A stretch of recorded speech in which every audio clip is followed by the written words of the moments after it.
They stormed into my office like a pair of angry hurricanes, dragging all their shame behind them. My mother's voice was the first to slice through the calm of the lobby, loud enough to make the receptionist drop her coffee. "You ruined this family," she screamed, pointing a trembling finger at me from across the marble floor. My coworkers froze, mouths half open, eyes darting away. My boss stepped out of his office, confusion darkening his brow. And that was the moment my entire life burned to the ground. People call me Riley. And from wherever you're watching this, don't look away. Tell me, have you ever been punished for refusing to bleed for people who only know how to take? My father slammed the glass door so hard it rattled. "Your brother is on the street because of you," he shouted. "You want to see your own flesh and blood homeless? You think that makes you a good person?" I forced my shoulders to stay straight, even as the humiliation clawed through my chest. "He's 30, I answered, voice barely steady. "He had a job." "He lost it. Again." Mom threw her hands in the air, hysterical. "Because he's sensitive, Riley. You know that. He can't handle all that pressure."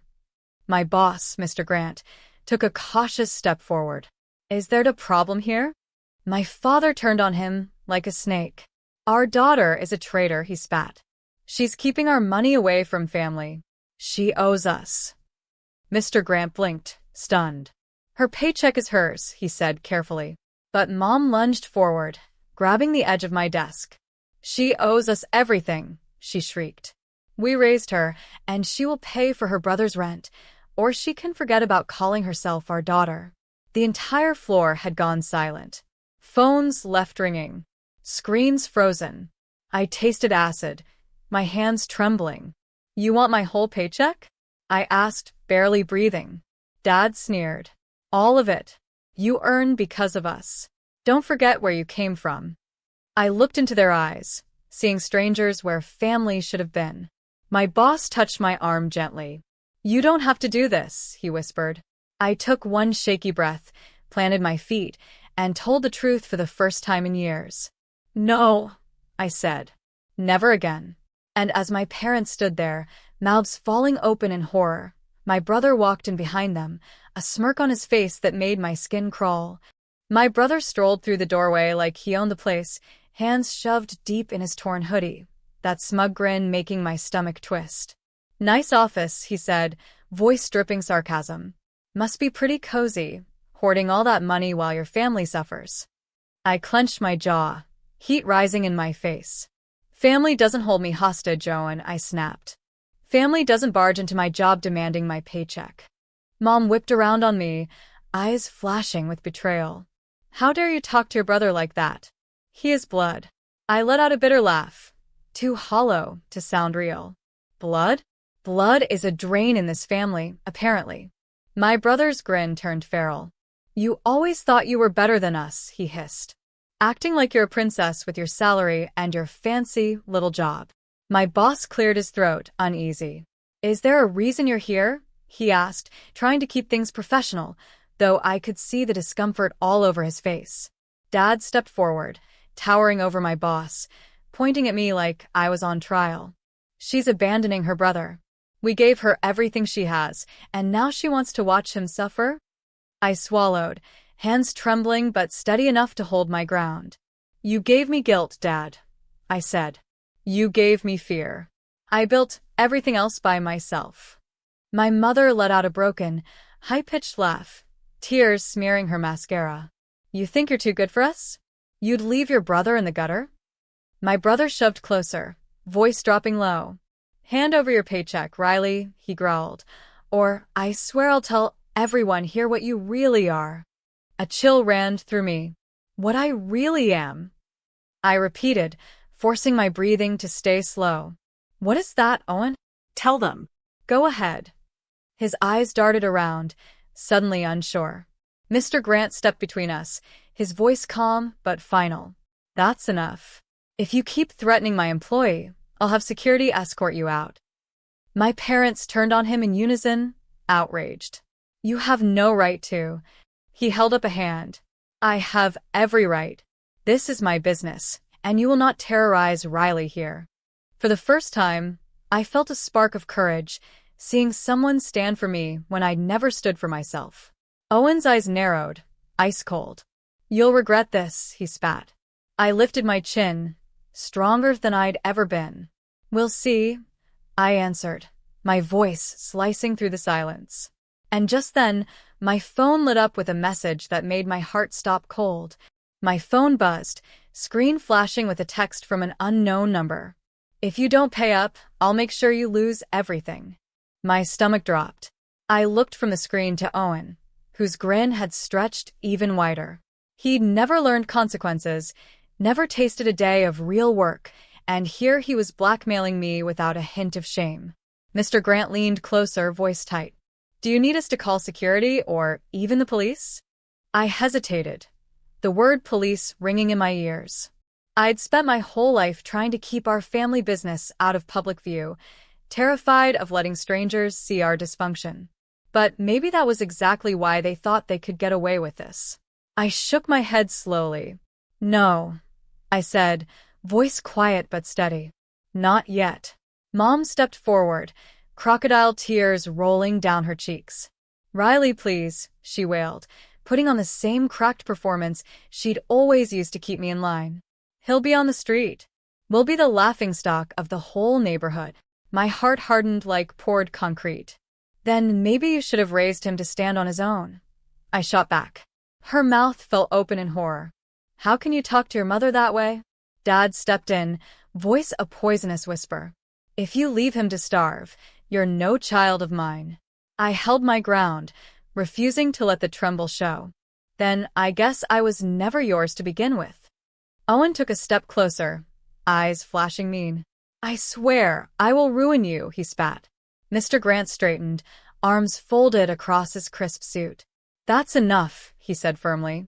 "You need to leave. Now." Owen laughed, a low, humorless sound. "She can't hide behind you forever," he sneered. Mr. Grant didn't flinch. "She doesn't have to hide. She works here. She earned this." The rage on my parents' faces twisted into something unrecognizable. I looked at each of them, willing them to see it. I was done. Mom's voice cracked one last time. "Riley, think about what you're doing." I met her stare. No apologies left. I said. "For the first time, I am thinking about what I'm doing." As they backed away, disgust and panic all over their faces, Owen's phone buzzed. He checked it, eyes going wide, and then glared straight at me.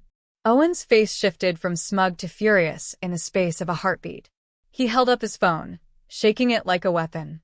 "You canceled my lease payment?" he shouted, voice cracking. "I just got the notice. They're going to evict me." My breath caught, but I didn't flinch. "I told the landlord I wouldn't guarantee your rent anymore," I said calmly, though inside my chest was pounding. "I'm done bailing you out." Mom's hands flew to her face in horror. "You monster," she gasped. "How could you do this to your own brother?"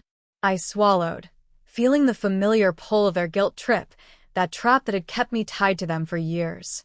But this time I didn't step in. "He's a grown man," I said firmly. "He can figure it out." Owen's lip curled, pure hate dripping from every syllable. "You're going to watch me live on the street? You'll let your own blood sleep on a sidewalk." I took a shaky breath, forcing the truth through my fear. "I will watch you finally learn something, Owen," I said, voice breaking but steady. "Because as long as I keep rescuing you, you will never change." Dad slammed his fist on the reception counter, making the pen cup jump. "You've always been selfish," he snarled. "Always." I turned to him, heartbreak shining through my resolve. "If wanting my own peace makes me selfish, then fine," I whispered. "Call me selfish." My boss stepped closer, voice calm but iron strong. "This is a workplace," he said. "If you can't respect her boundaries, you'll be removed." Mom wiped her eyes with trembling hands. "Riley," she sobbed, "you're destroying this family." I exhaled, the poison of those words leaving me for good. "Maybe this family needed to be destroyed," I replied softly, "if it means saving myself." Owen lunged forward, eyes wild, but security finally stepped in, two uniformed men grabbing his arms before he could reach me. He thrashed, cursing, spitting, until they dragged him backward through the lobby, the doors hissing shut behind him. Silence flooded the room. Mr. Grant put a gentle hand on my shoulder. "You don't have to explain," he said quietly. I nodded, letting the relief wash over me. But deep down, I knew this wasn't the end. My family didn't know how to let go, and they would come for me again. And as the first calm tears slipped down my cheeks, my phone lit up one more time with a new number I didn't recognize. My hands trembled as I lifted the phone, the unknown number blinking like a thread on the screen. I swallowed hard and answered, bracing for the next round. "Riley." The voice was quiet. Mail. "Careful. Not Owen." "Who is this?" I asked, fighting to keep my voice level. A sigh came through the line, raw and exhausted. "It's Mark," he said. "Your cousin." Mark. I hadn't heard his voice in years, not since he moved away to get out of the family web himself. "I heard what happened," he continued. "Owen's trying to drag the entire family against you. Mom called me crying, said you were tearing them apart." I felt my throat tighten, the old shame trying to creep back in. "I'm just trying to survive," I said, voice cracking. "I can't keep paying for him, Mark. I can't." He paused, then sighed again. "You shouldn't have to. I told them that. They don't listen." For a moment, the tears nearly spilled. "I thought they'd stop eventually," I admitted. "That they'd see what they were doing to me." "They won't," Mark said gently. "They only know how to take." My knees nearly buckled, and I sank down into my desk chair, breathing hard. "They showed up here, Mark. At my job. In front of my boss." "I'm sorry," he said, a note of grief in his voice. "That's what they do. If you don't bleed for them, they'll make you look like the villain." I let out a shaky laugh, half sob. Too late. They called me a traitor in front of everyone. Mark was quiet for a moment. "You know you aren't the villain, right?" I swallowed hard, the truth settling like a stone. "Yeah," I said. "I think I finally know." He hesitated. "If you need somewhere to go," he offered, "you can come here. I have a spare room. No strings attached." My chest tightened with relief, so sharp it hurt. "Thank you," I whispered. He paused. "You might have to block their numbers, Riley. They won't stop." I nodded even though he couldn't see me. "Yeah," I breathed. "I will." For the first time, I felt a sliver of safety crack open inside me. I ended the call, exhaled, and looked up at the ceiling, letting the fluorescent lights blur into something almost peaceful. And outside the glass doors of the office, I saw Mom's car still idling, waiting, watching, refusing to let me go. I stayed at my desk, frozen, watching Mom's car through the tinted glass. She wasn't moving, just sitting there, engine running, like a predator waiting for its prey to slip up. My phone buzzed again. Another voicemail. Another demand. Another threat hidden behind the syrupy edge of her voice. "Come outside, Riley. We just want to talk." My heart clenched, every muscle in my body fighting the familiar command to obey, to fix, to please. But I stayed rooted. Mr. Grant stepped over, concern softening the lines on his face. "Do you want me to walk you out?" I shook my head. "No," I said, voice steady. "They need to see I'm not afraid." He hesitated. "Okay," he said, but stood close anyway, a silent wall of support. I took a deep breath, grabbed my purse, and pushed through the lobby doors. The moment the glass swung open, Mom jumped out of the car, face twisted in desperate anger. "Riley," she called, rushing toward me. "Please don't do this. Think about your brother." I stopped in the middle of the walkway, forcing myself to meet her eyes. "I am thinking," I told her, breathing hard. "For the first time, I'm thinking about me." Her mouth fell open, stunned. "You would let him be homeless?" I swallowed, tears burning at the corners of my eyes. "If that's what it takes for him to grow up, yes." Her hand flew to her chest as if I'd stabbed her. "I didn't raise you to be this cruel." A bitter laugh escaped before I could stop it. "You didn't raise me to be strong, either," I said, voice breaking. "But I had to learn." Owen stepped out of the passenger side, face red with rage. You think you won, Riley? He spat. You think you're better than us? My pulse spiked, but I stood tall. No, I answered. I think I'm done with you. He advanced, fists clenched, but Mom grabbed his arm, pulling him back. Don't, she hissed. Not here. Their car idled behind them, a rolling prison they were trying to drag me back into. I felt a strange lightness in my chest, even as fear pulsed through me. I was free, and they knew it. Mom's tears turned to rage again. If you walk away now, you are dead to this family. I met her stare, letting every scar show, every fracture finally stand in the sun. Then bury me, I whispered. And with that, I turned and walked away, leaving them screaming behind me as the glass door slid shut. The world felt painfully bright after I left them behind, sunlight bouncing off car hoods, people chatting on the sidewalk, life just moving on while my own family fell apart in the parking lot. I kept walking, refusing to look back, my shoes tapping a steady rhythm that almost felt like a heartbeat returning to my chest. Inside, a voice kept whispering, "They're going to come after you again. They always do." But another voice, stronger this time, answered, "Let them try." When I reached the bus stop, I sat down on the cold metal bench, clutching my purse like a shield. My phone was still buzzing, voicemail after voicemail, each one a new slice of guilt. "Riley, you're destroying us. How can you live with yourself? He's your brother." My hands trembled, but I didn't press play. Across the street, a little girl was laughing, chasing bubbles through the breeze. Her mother watched with a soft smile, arms wide to catch her. I felt a hollow pang deep inside, a life I'd never had, but maybe could build for myself one day. The bus hissed to a stop. I stepped on, breathing the stale, warm air, finding a seat near the window. As the city rolled by, I finally powered down my phone completely. No more guilt. No more demands. No more being the family's puppet. I closed my eyes, letting the sunlight wash over my face, letting the gentle rocking of the bus calm the frantic pulse in my veins. Maybe tomorrow I'd take Mark up on his offer, crash at his place for a while, start fresh. Maybe I'd find a way to build a home without conditions, without threats, without pretending. I didn't have all the answers, but for the first time, I didn't feel crushed by the question. Somewhere deep inside, I even felt a spark of something reckless and bright, hope. I opened my eyes, catching my reflection in the window. I barely recognized the woman staring back, strong and unbroken. And as the bus pulled away from everything I'd ever feared, I let myself smile. The bus rattled down the long boulevard, each passing block stripping away another layer of fear I'd worn since childhood. I leaned my head against the window, breathing in the simple, beautiful quiet of nobody demanding anything from me. When I finally stepped off near Mark Street, my knees went a little weak. The old apartment building looked worn but safe, its brick walls weathered by years, not by anger.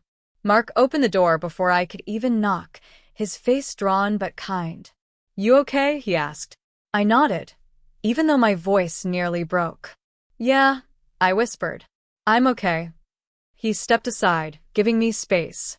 "This is yours for as long as you need it," he said. "No conditions."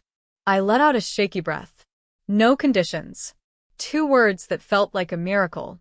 Inside, the apartment smelled like fresh coffee and paint. Mark had cleared a corner room, a small bed made up with new sheets, a little flower pot in the window. I sat on the edge of the bed, letting tears finally come. They weren't tears of guilt or defeat, but release, like my heart was learning to beat again. Mark stood in the doorway. "They'll try to pull you back," he warned gently. I wiped my face, looking up with a quiet strength I didn't know I had. "I won't go," I said. "They can't buy me with guilt anymore." He smiled. "Good." The night settled around me, calm and protective. I lay back, breathing in the softness of a place that felt safe for the first time in forever. Tomorrow, I'd start over. I'd find a place of my own, start a life on my own terms, even if it took years. But tonight, I'd sleep without flinching. And for the first time in my life, I believed I was worth defending. I looked around the room, every piece of it mine, even if just for a while. No more secrets. No more shame. No more debt I could never repay. Only peace. I closed my eyes, letting the quiet wrap me up, and made a promise to myself. I will never be theirs to break again.